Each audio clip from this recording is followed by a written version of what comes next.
هذا وصفي. كذبوا كل اللي قد أعطيها ابصق في وجوههم.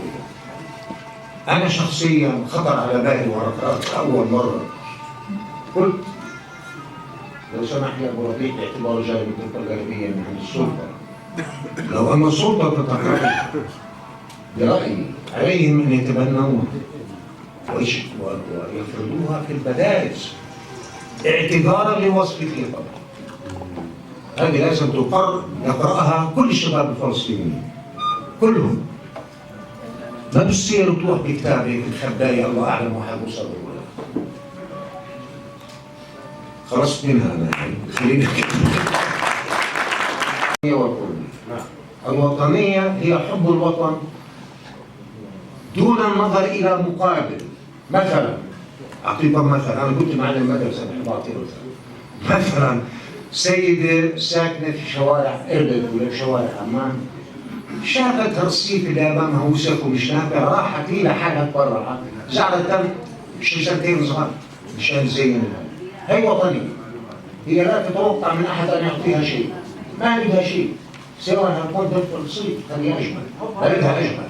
هي اسمها وطنية. القومية لا، القومية عمل سياسي تحتاج إلى عدو، تفلت العدو، تحارب العدو مشان تربح سياسي. ما هو واضح قوي صار. اوكي. انا بحكي بعد ذلك كتب قراتهم عن الوطنيه والقوميه. شو طيب بين التنتين؟ على كل حال بس بحب احكيها لانه الناس بياخذوا القرار بيحكوا عن الوطنيه والقوميه. الكتاب الذي نحن بصدد الحديث عنه ارادت استكمال كتابها بأن اختارت ديوان آل التل والتقانا لهذا. إننا نجلس الآن في مكان استقى منه موضوع حديثنا الشهيد وصف التل جزءا من فكره وتوجهاته التي حكمت مسيرته نحو الاستشهاد. ففي هذا الديوان كان آل التل منذ المرحوم خلف التل الذي حارب مع العثمانيين، ومرورا بشخصيات هذه العائلة التي تميزت في إسهامها في بناء الأردن الحديث، سواء بالتحاق أبنائها في الجيش أو الإدارة أو التعليم. والأهم من ذلك في العمل الوطني حينما قدمت ابنها البار وصفي قربانا لحماية المملكة الهاشمية ليصبح رمزا وطنيا حقيقيا تعتز به الأجيال. لهذا يشعر المرء بأهمية المكان الذي مثل البيئة العائلية والاجتماعية التي نشأ فيها وصفي. نرى بالجامعة الأردنية ونرى هذا التلاحم في هذه الطاولة وفي موضوع وصف التل وفي الحضور الكريم. الشهيد وصف التل واحد من قادة سياسيين كبار فرضوا حضورهم في التل.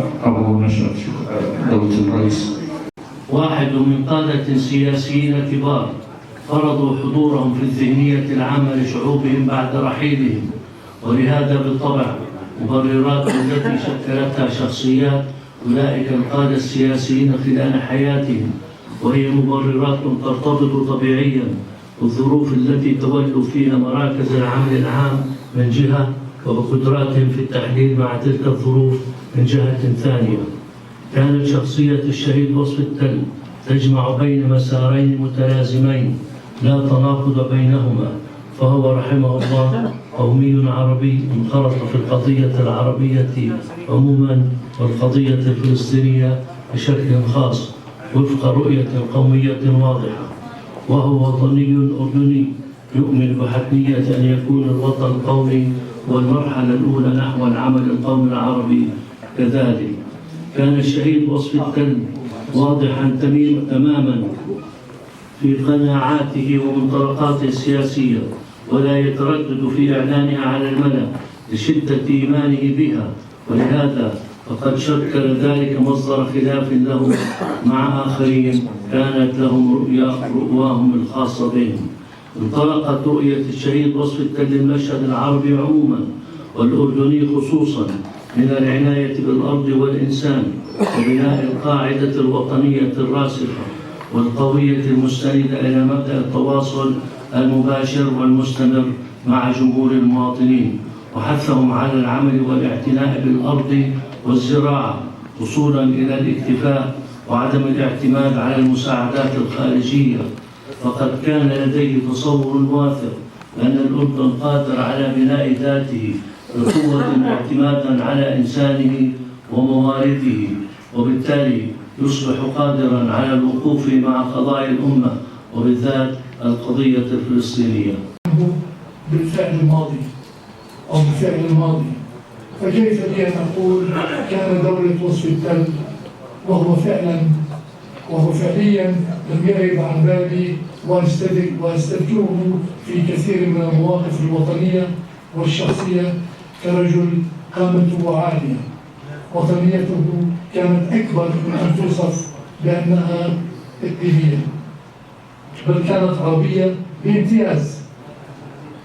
ورغم الفترة العصيبة التي تولى بها المسؤوليات لم يكن يوما من أصحاب السلوك المناكفة، ولم يكن يوما في حساباته فيها مصالح شخصية أو فئوية فردية كانت أم جهوية. يعني بعتقد بسبب تجربتي الشخصية معه أني أستطيع أن أقدم شيء لا يعرف عنه الكثيرين، ولو أني الآن أنا بكتب هذا الحكي في مذكراتي التي أقوم بكتابتها الآن. فكان وصفي لما جاء إلى الإذاعة الحقيقة بدأنا منذ تلك اللحظة إعلاما جديدا في الأردن، بدليل أنه استقطب عدد من ضمنهم الله يرحمه أمين أبو الشعف، ومن ضمنهم طارق مصاروة وعدد آخر.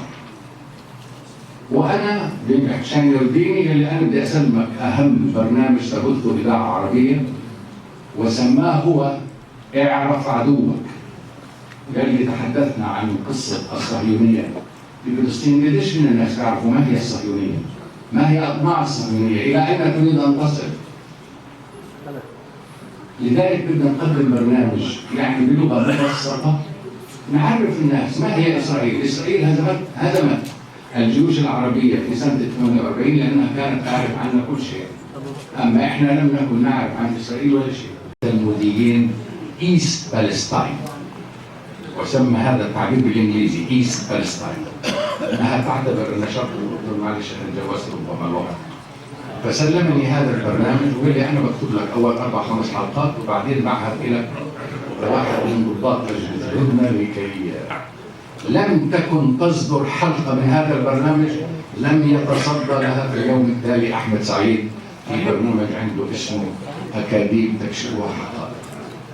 دليل على نجاح الحملة التي قمنا بها والتي قادها رحمه الله وصف التالي. أنا الحقيقة هذه البداية بالنسبة لي كانت بداية كارير، بداية حياة. منذ ذلك الوقت حتى هذا اليوم أنا أفخر أن أقول أنا جمعت أكبر كم من الوثائق يملكه فرد في العالم مع الصراع العربي الإسرائيلي. أنا عندي 100,000 وثيقة. حتى الباحثين من أمريكا ومن إسرائيل بيجوا يستعيروا من الوثائق، والفضل في ذلك لوصف التل. ولذلك أنا أردت أن أذكر هذا الكلام لأنه هو الذي دلني على هذا الطريق الذي أصبح بالنسبة لي منهاج حياة.